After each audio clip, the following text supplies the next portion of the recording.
Artora vous propose 3 minutes d'art. Je suis Suzanne de Buchère et aujourd'hui j'ai choisi de vous parler d'un musée pas comme les autres, le musée de la contrefaçon. Au 16 rue de la Faisanderie à Paris se loge un musée constitué d'objets illégaux. C'est le musée de la contrefaçon. Dans ce musée, nous apprenons que la contrefaçon ne touche pas seulement le luxe, elle est partout.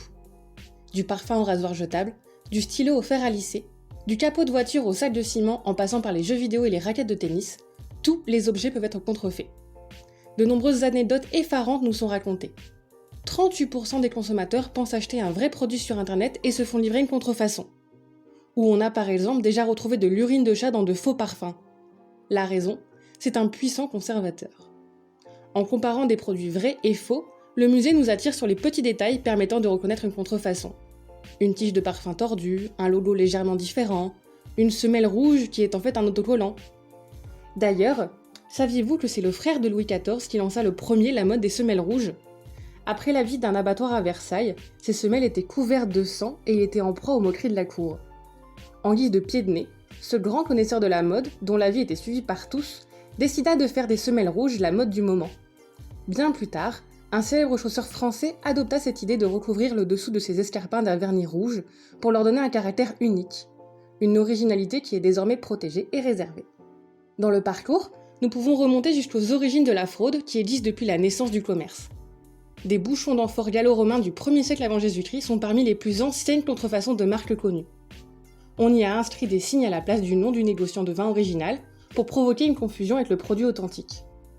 Nous apprenons aussi que les faussaires étaient sévèrement punis au XIVe et XVe siècle, puisque leur peine allait du poignet coupé à la condamnation à mort. Cette sévérité s'explique par la multiplication des délits au Moyen-Âge, avec l'usurpation des signes de guildes prestigieuses dans le domaine des armes, des tissus ou même du pain. Au sein du musée de la contrefaçon, on trouve également des pièces d'art, mais bien sûr qui ne sont pas authentiques. On y apprend qu'un faussaire ingénieux a eu l'idée de couper et d'allonger une sculpture en bronze pour créer un moule et réaliser de faux tirages. On peut y voir des tableaux prétendument de grands maîtres imaginés par des faussaires particulièrement doués, qui imitent le style de l'artiste et pensent aux moindres détails, ou presque. Ils utilisent des pigments et des toiles d'époque. Tout est minutieusement préparé pour résister aux analyses rayons X, ultraviolets et infrarouges. C'est le cas de Moulique, un tableau d'Ivan Clown créé en 1913 puis perdu en 1915. En 2015, l'œuvre réapparaît sur le marché de l'art, vendue au prix de 300 000 €. Elle subit des tests qui ne révèlent aucune anomalie. C'est finalement l'observation au microscope du dessin préparatoire qui a révélé l'usage d'un porte-mine, outil inventé aux États-Unis en 1952. Alors, pour tout savoir sur l'univers du faux, rendez-vous dans cet étonnant musée. Je vous remercie et à bientôt!